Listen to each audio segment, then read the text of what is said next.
Welcome to MarsCast, the official podcast of Mid-America Reformed Seminary, where faculty and friends explore the depths of faith, unpack biblical truth, and engage with the critical issues of our time. My name is Jared Luttjeboer, Director of Marketing here at the seminary. Thank you for tuning in. Today we're discussing an essential ministry that often happens quietly behind the scenes, and that is pastoral visitation to hospitals and nursing homes. So when a loved one is hospitalized or transitions to a care facility, churches often have traditions of pastoral care that extend beyond the walls of the church. And to help us understand this vital ministry, I'm joined by Reverend Harold Miller, graduate of Mid-America and pastor of Oaklawn URC in Oaklawn, Illinois. Reverend Miller, thank you for being with me today. Hey, Jared. It's a privilege, and I'm very thankful for the opportunity. Before we begin, could you give us a brief sketch and overview of your history and ministry? Sure thing, Jared. Well, I graduated from Mid-America in 2001. Before that, I was a student at Reformed Bible College in Grand Rapids, Michigan, which is now Kuiper College. And after then graduating in Mid-America, I served pastorates in Iowa for 7.5 years, Kansas City, Missouri for 12 years or so, and now here in Oaklawn for the last 5 years. And what's the name of your church currently? Oaklawn United Reformed Church, although officially in the books we're known as First United Reformed Church of Oaklawn. Okay, and you've been there how long now, sorry? Almost 5 years. Almost 5 years, awesome. Yeah. Good to have you in the area. Let's look into some important questions now about pastoral visitation. Now, many people might wonder about the theological significance behind hospital visits and nursing home visits. Why would someone's pastor visit family members in the hospital or nursing homes? Is it simply a courtesy call, or does it serve as an extension of the pulpit? I know you had communicated to me in some notes earlier that this represents the ministry of Christ to his people. I really like that language. Just the thought of bringing the comfort of the shepherd through his word. So what insights can you share with us on that? Yeah, Jared, those are great questions. It's a good way to kind of set the conversation out in terms of biblical practice. So when somebody is sitting in the congregation and looking at the pastor, listening to the preaching, they're involved in the liturgy and the worship service, they also want to be convinced that that pastor, that man, loves them and their family. And one of the excellent ways of that happening in practical terms is that extension of the pulpit of the pastoral ministry, where the pastor, and we'll discuss the details, goes out to the family member, to the member of the congregation, and even to others outside of the membership of the congregation, to bring the love of Christ, to bring the fullness of the gospel, to bring application of the Word of God to their particular situation. And if I can dig into this a little bit more, there's an old word that we can rejuvenate to great value to help shed light on this whole pastoral undertaking. And that is the word Poimenics. Jared, let me spell that. People might be interested. It's Poimenics, Poimenics.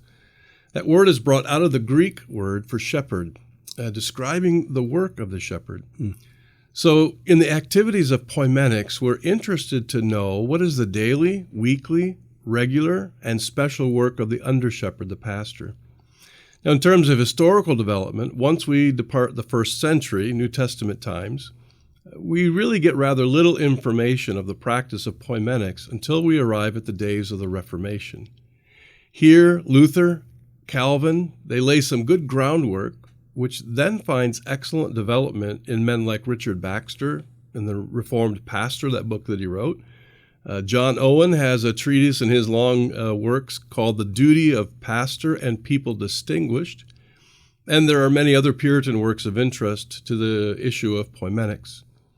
Of particular note is the development of this branch of practical pastoral theology among the Dutch. Already at the Synod of Wessel, 1568, there was a discussion and there was planning for pastors to care for the flock beyond the walls of the church building. There's a book entitled Practical Theology by a Dutch professor from the middle 1800s, J.J. van Oosterzee, and that book is of very good reference here. And so, Jared, we could subdivide the nursing home or care facility visit from the hospital visit to properly see the first category, that is of the nursing home or the care facility, and call that normal or regular pastoral visitation. And the second, hospital visitation, we could call that emergency or unique visitation. And I think that categorizing will become important in terms of timing, circumstance, duration of the visit, and things like that. Right.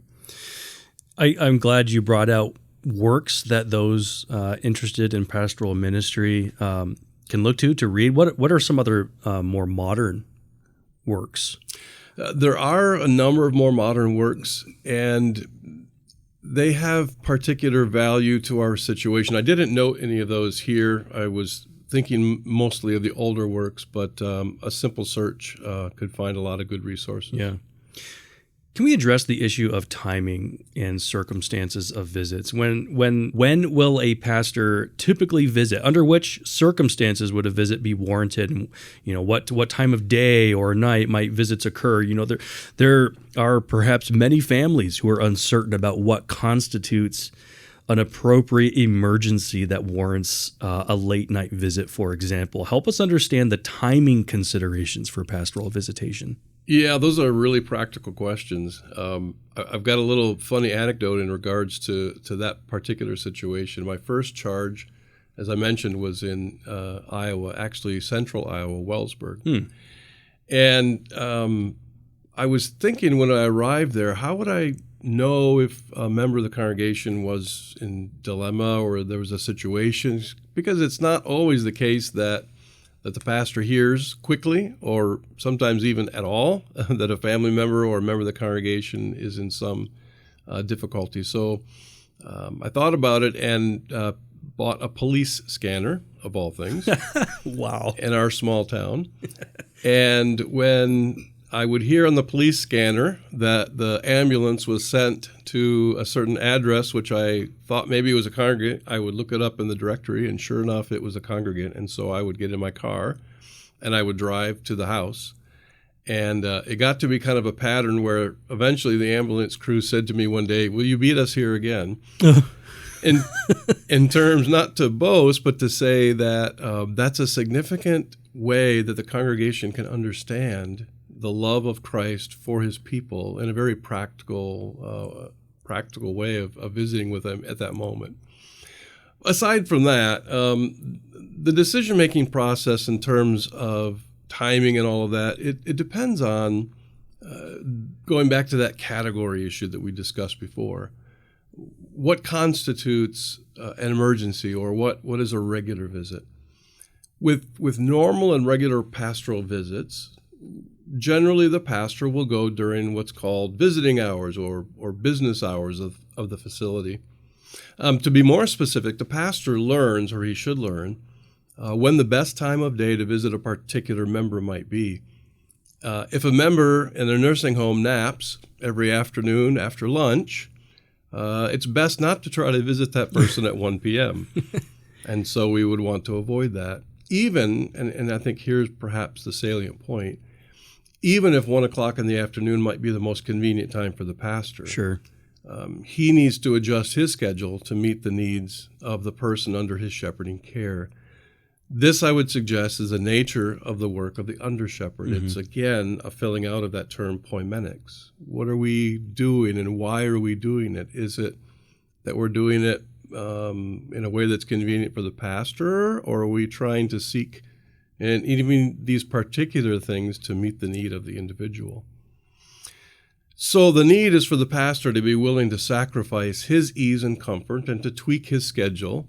And that's all the more pronounced when it comes to that other category I mentioned, emergency or unique visits, such as a hospital visit. If a member is involved in a traffic accident or a farm machinery incident at 8 o'clock at night, and the pastor gets a call at 9:30 at night alerting him that their loved one is in serious condition, you don't say, well, I'll see you tomorrow at 11 o'clock at the hospital. No, you get up and you go. You go because that's the need. Yeah. They need that visit right away. And so when you're doing that, not only is the injured member receiving the care, the love of Christ by your immediate visit. We think here of the Lord's instructions, for instance, in Matthew 25, but also the family, and hopefully the entire congregation learns that the under-shepherd really represents the great shepherd. This helps to open ears to preaching, and it helps to open hearts to biblical counsel. So again, when our older church fathers were thinking of this term poimenics, it wasn't just a practical matter. It is practical, but it wasn't just a practical matter of the pastor going to visit somebody in the hospital or in the nursing home. It's a rather more comprehensive term of the whole character of the pastor and the application of Christ's pastoral ministry through him to the people. And it really is important. I didn't mention this earlier, Jared, but in addition to nursing homes and care facilities, the pastor might have the great privilege of taking part in jail or prison visits. Absolutely. In my years at Kansas City, we had a man who became a member of our congregation while he was in a maximum security prison. Now, that's a long story how that occurred, but when we received from him a message that he wanted to visit, or when in our normal rotation of visiting it was time to visit him, you might imagine that was a very complex procedure, because the pastor and I went always with an elder. We had to arrange ahead of time to get security clearance to go inside the prison. We had to make travel arrangements to go to him. When you arrive at the guard shack, the gate of the prison, there's an entire process of actually getting in. You would walk through the first gate, and then there was a second gate at which there was a sign, and the sign warned people, beyond this point, no rescue. And that was the actual language. What it was saying was, if you're beyond this fence now inside the regular prison, and there's some kind of riot or some kind of prisoner overthrow of the guards, you're not going to be rescued immediately. Wow. We're not coming beyond here because for us it's too dangerous to do that if something like that broke out. Right. So that was a very real experience. But then, that's sort of the negative or the downer.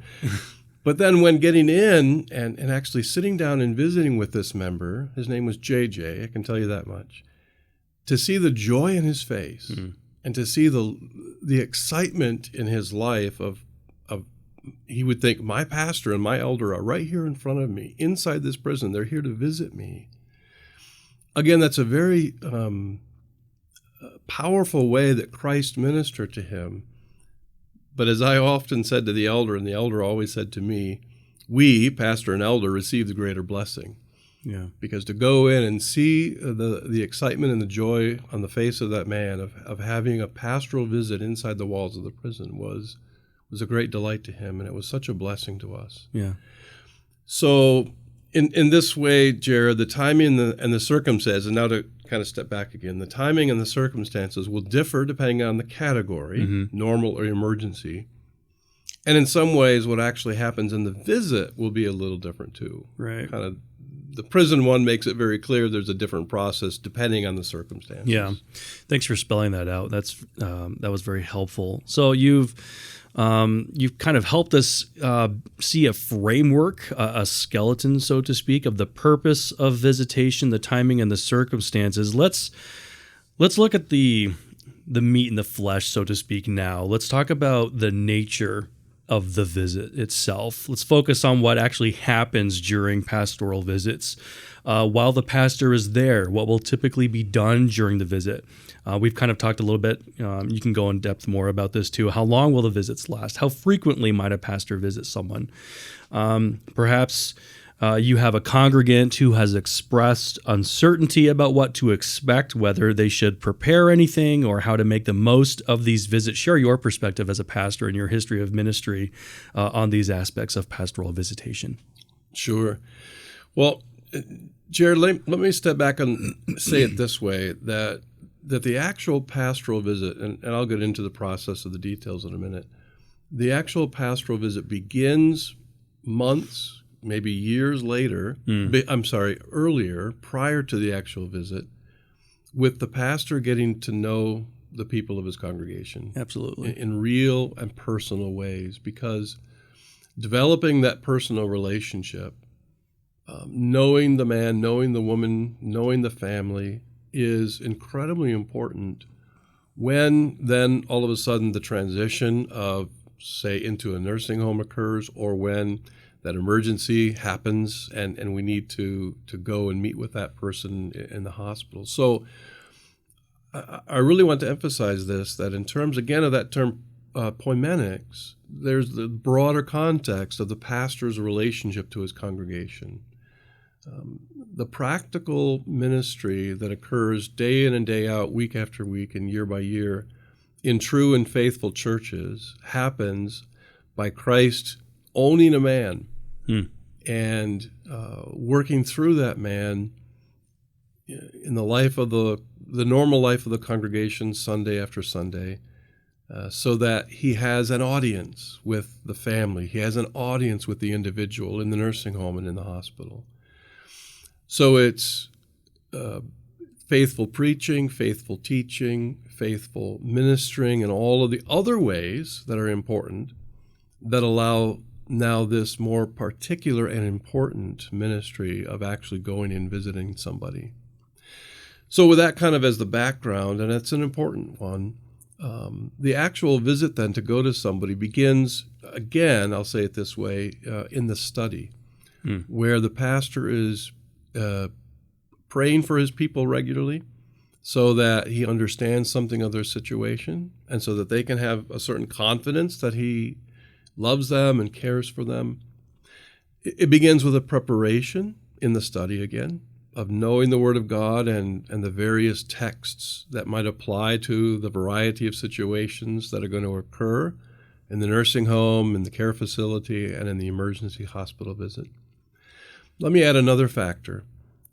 That eventual visit also includes now conversation with the family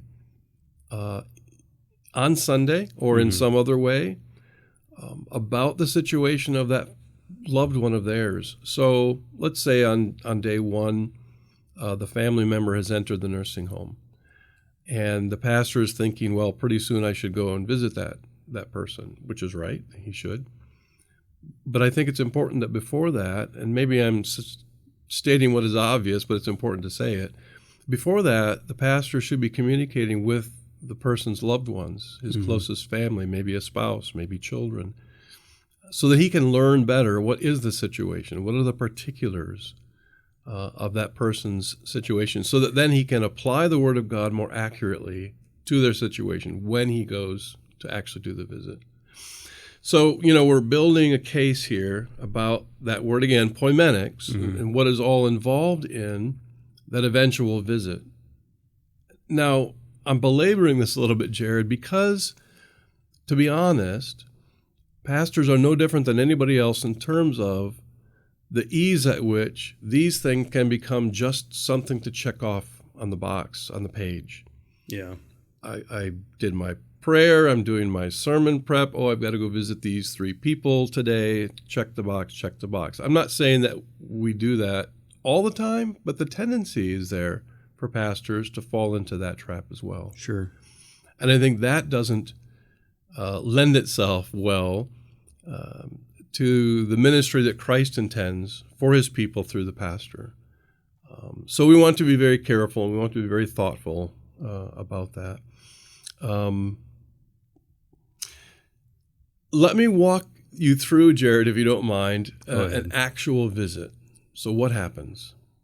So I'm going to say a few things that may sound overly common, but I think there are important things to understand in terms of what we do.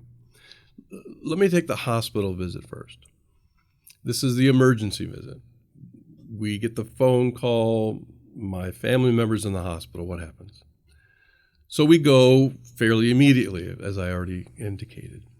We drive to the hospital, and when we get there, we hope for, I'm going to speak personally, but I think this is true of all pastors, we hope to see that sign, clergy parking, where there's a spot for us to park. Now, that seems like a silly thing to say, but actually when when you get to a hospital and the parking lot is full and the parking garage is full, it can be quite a process to actually park.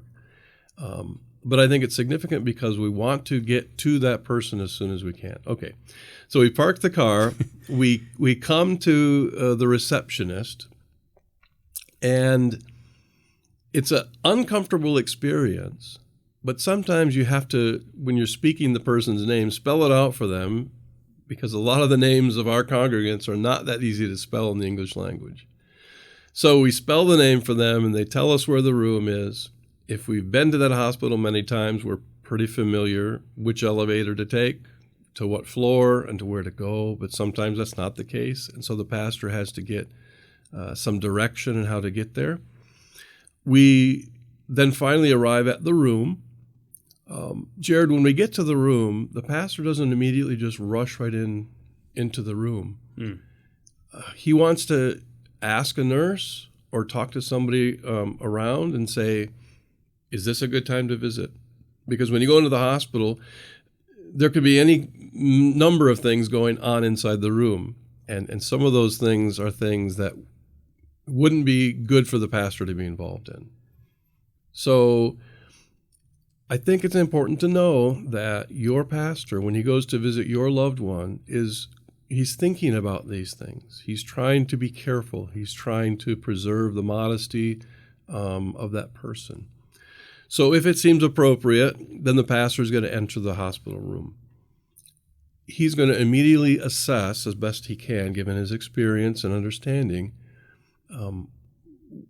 what can this person receive? Should this be a 5-minute hospital visit? Should it be a 30-minute hospital visit? In most cases, hospital visits are not longer than 30 minutes, in my experience. There are exceptions. But generally, we're there for a rather short amount of time.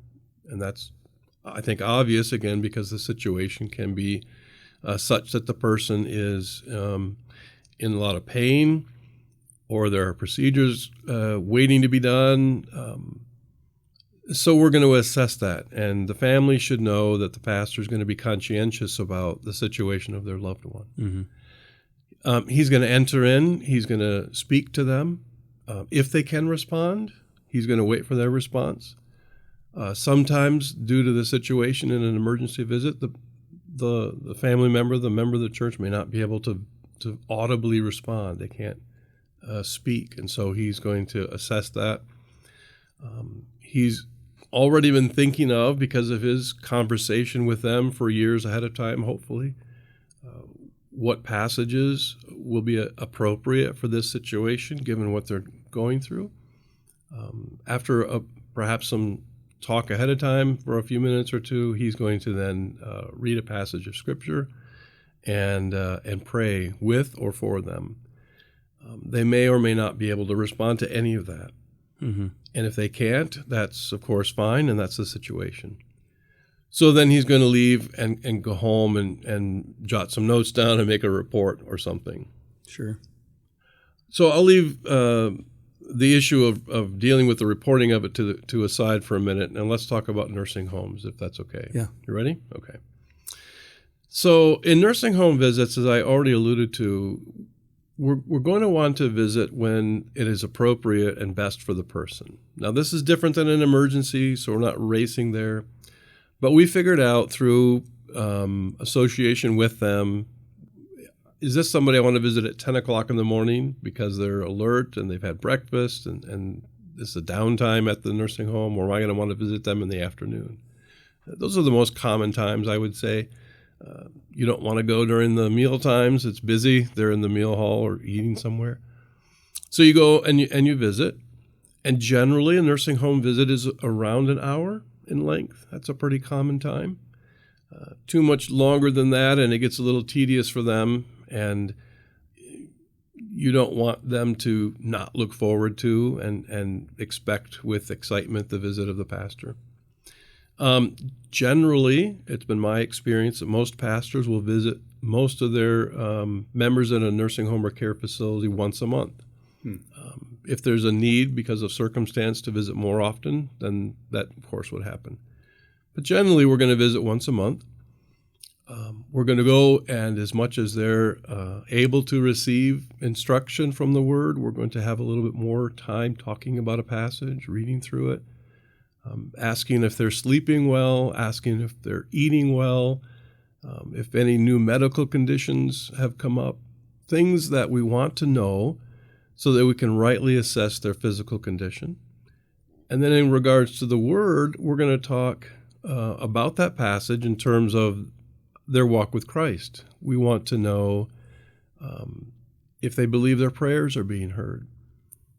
We want to know if they're receiving the Word maybe through some other means on a weekly basis, the sermon from our church or some other church, and how that's impacting their life. And Jared, these things are incredibly important in terms of pastoral visit because they don't normally have those kinds of conversations like every other member would on the Lord's Day. Mm-hmm. And nursing homes can be helpful physically, but not always so helpful spiritually. Mm. So when the pastor comes to them, he is really bringing that wonderful light of the gospel, the help of the shepherd, the mercy and grace of the love of God's people from the congregation. He is bringing all of that with him to the nursing home for that visit. Mm-hmm. Of course, the obvious again, he's going to pray with them before he leaves, and then he's going to go back to his study and make his notes. Right. So in both cases, there's that kind of long process sketched out. Mm-hmm. Sure. Now, families often want to know about their loved one's spiritual and emotional state, particularly if they couldn't be present during that pastoral visit. So how should family members approach this avenue of communication? What can they reasonably expect to learn from you as a pastor? What guidance would you offer on that? Yeah, that's really good, Jared. Let me say a couple of things. First of all, and I think most of the listeners would expect that what I'm about to say happens, and that is that the pastor will report to the council or the consistory on a monthly basis the visits that he has made. And I'll explain in a minute the reason I'm saying this, but he is going to go back to his elders and the deacons as they need to be involved, and he's going to talk about this person and that person. Has their physical situation changed? Are they in a spiritual dilemma for some reason? Even in terms of the deacons, what's their financial situation? Not that the pastor wants to pry into their finances, but if there's some concern that the member brought to the pastor when he visited, that would then get passed on to the deacon so they could be aware. So all of that is happening, and that's why I said a minute ago he should go and make notes for himself after the visit so he can bring that. The reason I say that is because the family member ought to have assurance that their spiritual leaders in their congregation, not just the pastor, but the rest of the leadership, understand and are concerned about and love and are helpful toward the need of their family member. Mm-hmm. So that and not every elder can know everything about every nursing home member, especially in our larger congregations. That's unrealistic. But in most cases, there should be some level of familiarity to the situation of a family member's loved one in a care facility, or even more particularly in an emergency hospital situation. Now, when the family member comes to the pastor, then the pastor is able to convey to them the situation as it pertains to their family member as much as privacy allows, and as much as perhaps the elders have agreed could be told about a family member. If it's a direct spouse, then obviously the privacy matter isn't significant because the spouse has the legal right to know anyway. But the family member should be able to come up to the pastor and say, how is my loved one doing? And he should be able to respond in those categories I mentioned earlier: physical, emotional, spiritual, to give some sort of a summation of what he thinks in terms of the situation with that loved one, so that he's able to address them. And again, Jared, I think this is rich, and I think this is significant because that loved one, that family member, can know that their loved one is being cared for by their church, by Yeah. their people. That's rich, and that's a real blessing. Yeah. Thanks for sharing your insights on that. That's very helpful. As we close, could you give us one final piece of advice, particularly to those who are in seminary and intending on being pastors someday? What advice would you give them related to pastoral visitation? Sure, Jared, and I think that's really important. I appreciate the question. I want our men who are being trained for the ministry to be again convinced about, and I'm not presuming they are not convinced about. I think our seminaries, particularly Mars and others, are doing a great job, but to be convinced about the issue of Poimenics, to understand the application of all of our learning and our study and our devotion to the Lord to be applied to those who are the most needy in our congregations. We need to go to those who are hurting, who are lonely. People in nursing homes are incredibly lonely. Yeah. And going to them with the gospel, going to them with a kind and friendly visit means a tremendous amount to our members. Going to somebody who has been in an accident, who has been injured, who has received notice of a surgery coming up, all of those things, it is Christ's hands reaching them. It is the love of Christ going to where they're at. And that's going to mean, and maybe this is a last thing to note, I mentioned it earlier, but that's going to mean sacrifice on the side of the pastor. He's going to need to say, this needs to be done because it's good, and it needs to be done now because it's important, and it may not be easy and convenient for me, but neither is the love of Christ given to me, especially at the cross. It wasn't convenient for Christ. It was painful, of course. All of those things that we know about the sacrificial work of Christ need in some ways to be applied to our understanding of visitation practices. Yeah. Well, we hope today's discussion has helped clarify many things for our listeners: the purpose, the timing, the content, and follow-up communication related to pastoral visits. Thank you, Reverend Miller, for addressing these important questions today. It's been my privilege to be with you, Jared. Thank you so much for the opportunity. To our listeners, thank you for your continued support of Mid-America Reformed Seminary and this podcast. Remember to subscribe so you don't miss future episodes. I'm Jared Luttjeboer. This has been an episode of MarsCast. Thank you for listening. We'll see you next time.